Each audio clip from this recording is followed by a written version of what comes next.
Hello guys, good morning. Gaso-asong akong baba guys sa Katugnaw. Happy Sunday to all. Mabuhay po tayong lahat. Dito ako ngayon sa labas. Pupunta ako ng Isan Mart.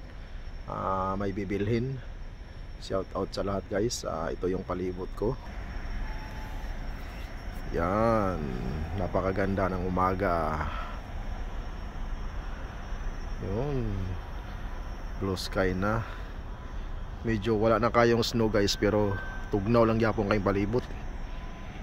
Karon painiton sa nato ang engine guys, atong tarak-tarak kay 30 ka init.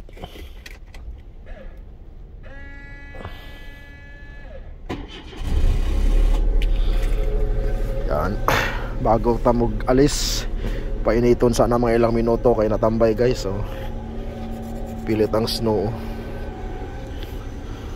So magmuni-muni muna tayo dire. Kumusta mo tanan? Nakapamahaw na ba ang tanan? Unsa ato mga sudan dira guys? Wapo kayo ang kano? Sunset. Yon, maliwanag na. Pagtapos ng winter dito sa South Korea guys, by April katapusan, May, June, July, yan naman ang summer time. Kung winter napakainit dito, pero pag summer grabe naman yung init. Mas mainit pa sa Pinas, matindi, grabe ang init dito. Kaya meron namang every first week sa September nag-celebrate kami dito ng summer vacation. Isang linggong walang pasok kasi napakainit din. At ngayong next month, February, Chinese New Year dito. Isang linggo na naman walang pasok. Nag-celebrate din ng Chinese New Year ang Korea. So, hello. Yun, may grab shoutout sa lahat. Palayan dito sa labas ng company guys. No.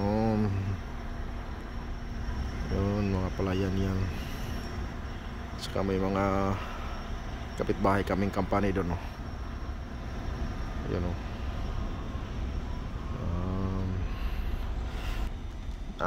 Happy Sunday ulit. God bless po sa ating lahat. Stay safe mga idol. Babu.